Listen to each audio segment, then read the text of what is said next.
Fala pessoal, tudo bem com vocês? Eu espero que vocês estejam bem. Feliz 2020 com umas 3 semanas de atraso. Bem-vindos ao primeiro vídeo do ano aqui no canal.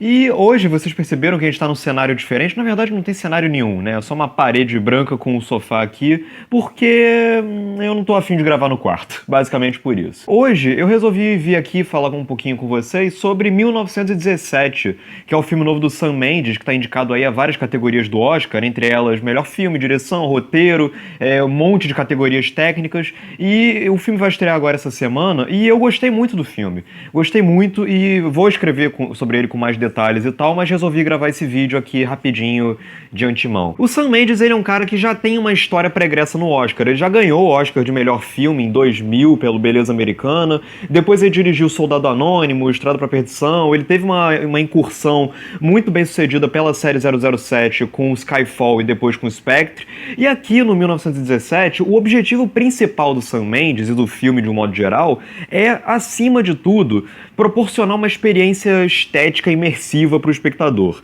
É colocar o espectador, fazer o espectador se sentir mergulhado no meio da ação da guerra, da Primeira Guerra. E a boa notícia, pelo menos a meu ver, é que o filme é muito bem sucedido dentro desse propósito específico. Ele consegue fazer o espectador se sentir mergulhado, submerso no meio daquela ação toda, no meio daquela tensão toda. Ele faz o público sentir a aflição da Primeira Guerra Mundial, de você estar ali no meio das trincheiras sem saber exatamente de onde vai vir o perigo, ou o que exatamente vai representar esse perigo. O filme consegue fazer esse trabalho muito bem. A principal questão do filme, que vem sendo inclusive muito alardeada pelo marketing do filme, etc., é a questão dele ter sido inteiramente rodado em plano sequência. Sempre que eu falar plano sequência, vocês imaginem aspas imaginárias, porque obviamente o filme não foi realmente rodado em plano sequência, ele foi rodado em longos planos e na hora da montagem eles só foram ligando esses blocões de planos um ao outro. Essa questão do filme ser todo em plano sequência, ela é uma questão que, a meu ver, ela tinha tudo pra soar como um mero exibicionismo.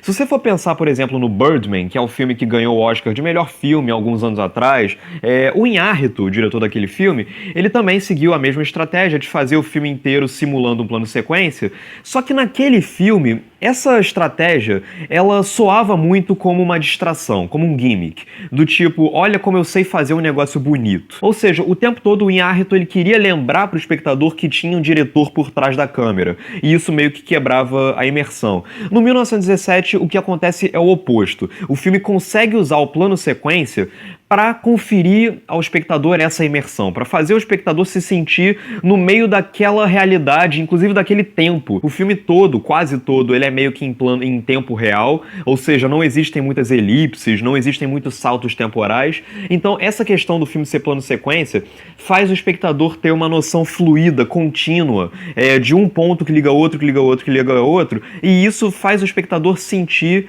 que ele está realmente no meio daquele conflito todo. Então essa decisão do Sam Mendes e do diretor de fotografia de rodar o filme inteiro como se fosse um grande plano sequência, funciona muito bem. Eu acho que lá no início do filme, lá nos primeiros 10, 15 minutos, essa questão estava me incomodando um pouco, porque nesse começo, o filme ele estava me soando muito como uma cutscene de um videogame, sabe? Ele tem muito aquela dinâmica no início, de os personagens estão numa trincheira, aí eles vão andando para um ponto A, encontram um personagem, esse personagem fala um pouquinho, depois eles vão para outro ponto, depois encontram outro personagem, esse personagem fala mais um pouco, depois vão para outro.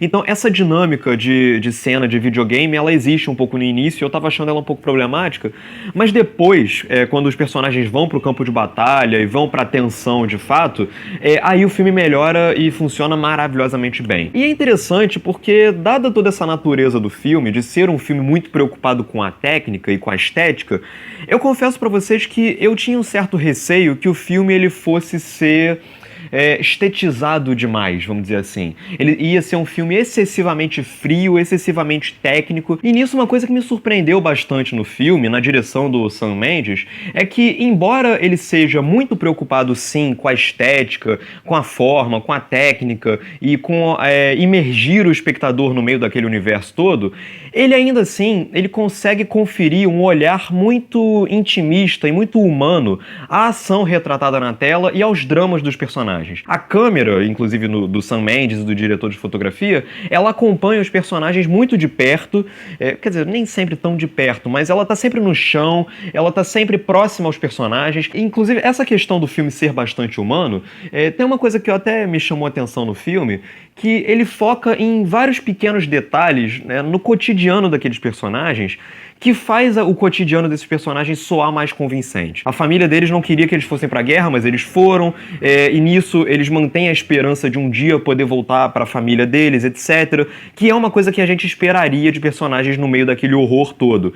E até mesmo a ação retratada na tela, como eu falei, ela não é glamourizada. Na verdade, existem vários momentos onde coisas absolutamente ridículas acontecem, mas essas coisas são determinantes para a vivência daqueles personagens. Então, por exemplo, um rato passar por cima de um fio de cobre no chão pode causar uma explosão horrorosa. A explosão não precisa vir de um avião, ela pode vir de um rato no chão. Então, o filme, ele consegue mostrar como que as dores da guerra, elas vêm de lugares muito menores e muito mais inesperados do que a gente imagina. Não é sempre, por exemplo, uma batalha campal de um exército contra outro. Não, às vezes pode ser uma coisinha ridícula aqui e ali que pode determinar o caminho todo dos personagens. Isso é uma coisa que pode até ser meio paradoxal no filme, mas eu acho que justamente isso enriquece ele como um todo. Ele ser um filme tecnicamente imponente, impressionante, mas ao mesmo tempo ele saber dar atenção aos conflitos pequenos, ao lado mais humano dos personagens. E eu gosto de como o filme, ele não se sente obrigado, por exemplo, a criar um clímax gigante que envolva aviões se degladiando e exércitos se enfrentando. Não, na verdade, o clímax do filme envolve um personagem tendo que atravessar toda uma correnteza de outros soldados que estão indo na direção oposta para poder entregar uma carta para poder, talvez, minimalizar um conflitinho menor ali. Então, assim, até mesmo os objetivos dos personagens são menores, são mais intimistas. Apesar, como eu falei, de todo esse aparato tecnicamente grandioso que Sam Mendes adota. Então, eu gostei muito do filme, eu acho que ele consegue encontrar um equilíbrio perfeito entre o peso da guerra, os horrores da guerra e da ação retratada na tela e a intimidade dos personagens, os conflitos menores, os conflitos internos dos personagens. É isso, agora eu quero saber o que você achou de 1917, diga aqui nos comentários, curta o vídeo, compartilhe, se inscreva no canal, visite o depoisdocinema.com.br, eu vou escrever sobre o filme, como eu já falei, e é isso, um grande abraço e até a próxima.